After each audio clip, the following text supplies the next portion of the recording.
চাও তবে আগে আমার চরণে নয়, আগে আমার পরম প্রিয় ভক্তের চরণে তোমরা তোমাদের উঁচু মাথাটাকে নিচু করো। যদি কোনো বৈষ্ণবের কৃপা হয়ে যায়, যদি কোনো ভক্তের কৃপা হয়ে যায়, তবে অসাধ্য বস্তুকে সাধ্য করা যায় বাবা।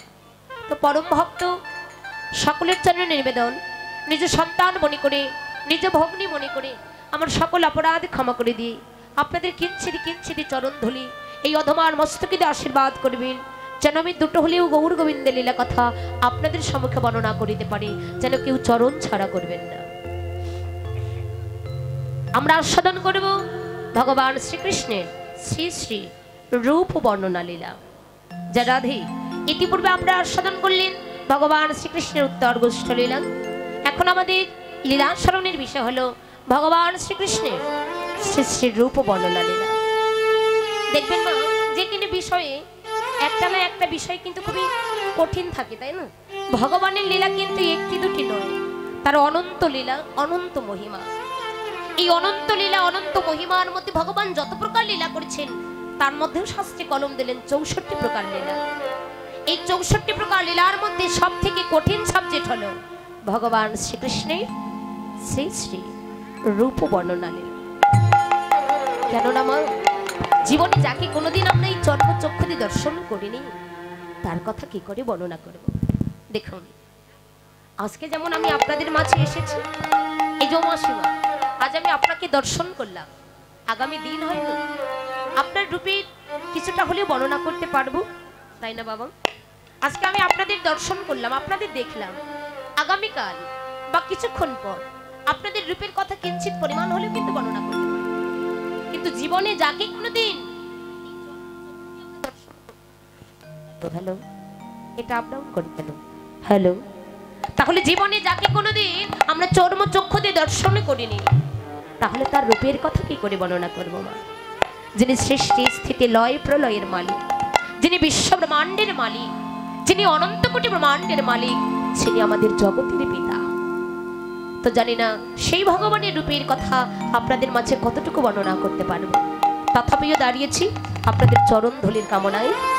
কৃপা করবেন, আপনাদের চরণ ধুলি মস্তকে ধারণ করে সাধুগুরু বৈষ্ণবের কৃপা নিয়ে যতটুকু পারি যেন ভগবানের রূপের কথা আপনাদের সম্মুখে যৎকিঞ্চিৎ বর্ণনা করিতে পারি।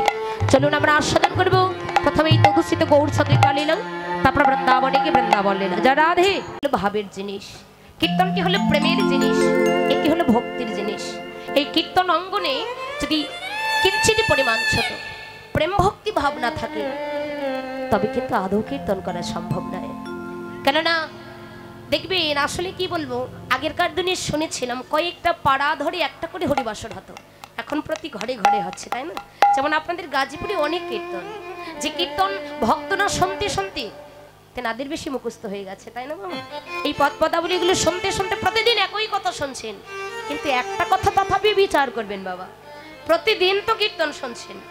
এখানে আমার শ্রদ্ধাভাজন যেনারা রয়েছেন, আমার পূর্ববর্তী যেনারা কীর্তনিয়ারা ছিলেন, শ্রদ্ধাভাজন আমার দিদি, আমার কাকু, এনাদের কীর্তন প্রতিদিন আপনারা শুনছেন, আরো বড় বড় কীর্তন এদের কীর্তন শুনছেন, এত কীর্তন হচ্ছে। আচ্ছা বাবা, তথাপিও কি কোনোদিন মনে হয় প্রতিদিন তো একই লীলা শুনছি না, আজকাল কীর্তন হচ্ছে, ওই কীর্তনে আর যাবো না, কীর্তন শুনবো না, এমনটা মনে হয় কোনোদিন? হয় না।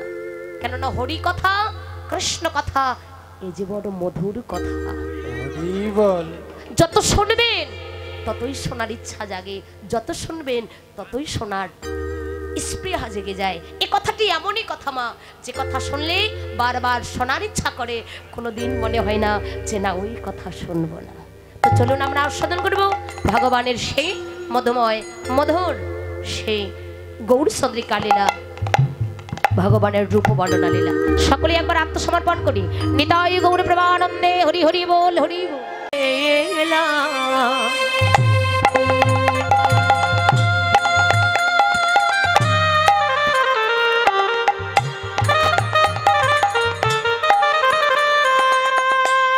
লাগিল গোরা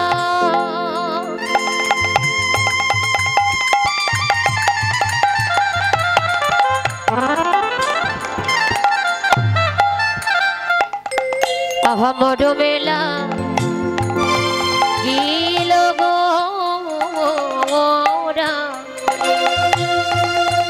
আমারি গোড়া গোড়া রইর না যায় পাওয়া পাশরা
আমার না যায়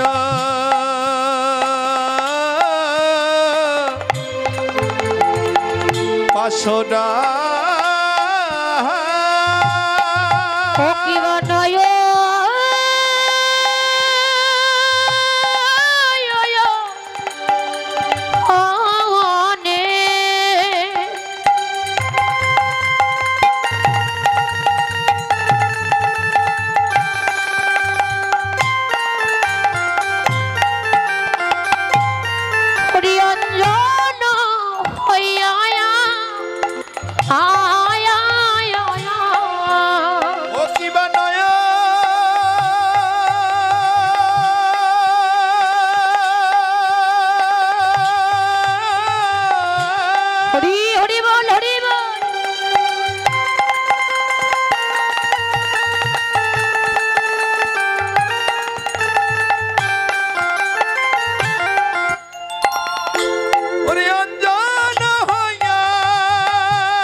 দেখো লাগিয়াছে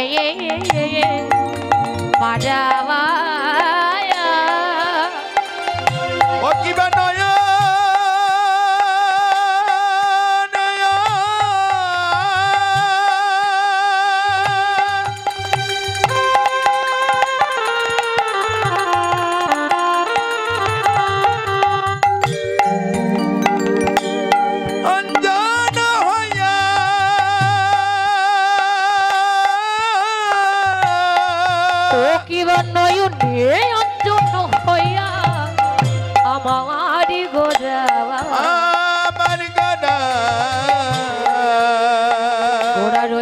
লাগিয়াছে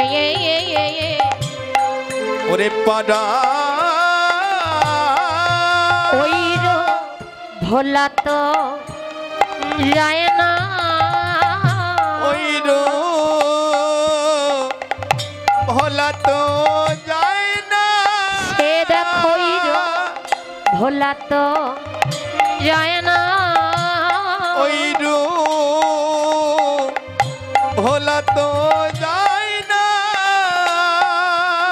ভুলিব ভুলিব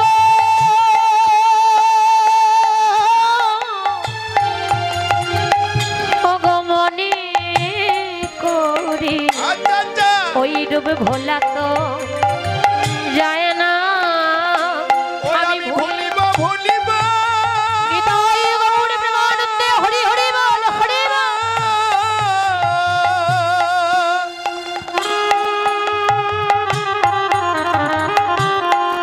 ওরে মনে করে ওই রূপ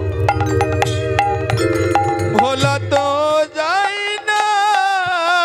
দেখো পাশরেতে নারী রে আর পাশরিতে নারী রে দেখো পাশরেতে নারী রে পাশরিতে নারী রে রঞ্জন হয়ে লেগেছে রে পাশরেতে নারী রে রঞ্জন হয়ে লেগেছে রে পাশরিতে নারী রে অপরূপ গোরা রবে পাশরেতে নারী রে অপরূপ গোরা রূপ পাশরিতে নারী রে নয়নে অঞ্জন হয়ে লেগেছে রে হয়ে লেগেছে রে নয়নে অঞ্জন হয়ে লেগেছে রে অঞ্জন হয়ে লেগেছে রে আহায় অঞ্জন হয়ে লেগেছে রে অঞ্জন হয়ে লেগেছে রে ওই আমারই গোরা রূপ অঞ্জন হয়ে লেগেছে রে আমার গোরা রূপ অঞ্জন হয়ে লেগেছে ওই রে মায়া পরূপ গোরা রূপ অঞ্জন হয়ে লেগেছে আরে অপরূপ গোরা রূপ অঞ্জন হয়ে লেগেছে রে এবারে দেখে নাও দেখে নাও দেখে নাও দেখে নাও দেখে নাও দেখে নাও দেখে নাও দেখে নাও ওগো দেখলে জনম ধন্য হবে দেখে নাও দেখে নাও আর দেখলে জানো জানো হবে দেখে নাও দেখে নাও একেবারে গুরু চরণে হৃদয় ধরে দেখে নাও দেখে নাও আরে গুরু চরণীতে ধরে দেখে নাও দেখে নাও দেখো সেই তো এসেছে আরে সেই তো এসেছে সেই তো এসেছে সেই তো এসেছে ওই না ব্রজ ছেড়ে নদীয়াতে সেই তো এসেছে আর বোঝা ছেড়ে নদীয়াতে সেই তো এসেছে গৌর আসবে না কেন গো গৌর আসবে না কেন গো ওই আসবে না কেন গো গৌর আসবে না কেন গো ওই যেই গৌরী সেই কৃষ্ণ আসবে না কেন গো আর যেই গৌর সেই কৃষ্ণ আসবে না কেন গো ওরে যেই গৌর সেই কিছু আসবে না কেন গো নামি নিয়ে এসেছে নিয়ে এসেছে দেখো নামি নিয়ে এসেছে আরে নাম নিয়ে এসেছে এই কলির জীব ধরে লাগি নামি নিয়ে এসেছে আর কলিজি বুধারে লাগি নাম নিয়ে এসেছে একবার হরি বলে হরি বল হরি বল হরি বল হরি বল হরি বল হরি বল হরি বল ভব পারের সব বলে হরি বলে হরি বল আর ভগবান সম্বল হরি বল হরি বল প্রেমানন্দে বাহ তোলে হরি বলে হরি বল আর হরি হরি প্রেমানন্দে বাহু তুলে হরি বল হরি বল একবার হেমদণ্ড বাহ তোলে হরি বলে হরি বল আর হেমদন্ত বাহু তুলে হরি বল হরি বল ওরে বললে জন্ম ধন্য হবে হরি বল হরি বল আরে বললে জন্ম ধন্য হবে আরে বল হরি বল হরি বল একবার হেমদণ্ড বাহ তোলে বল হরি বল হরি বল একবার হরি বলে হরি বল হরি বল হরি বল আহা হরি বল হরি বল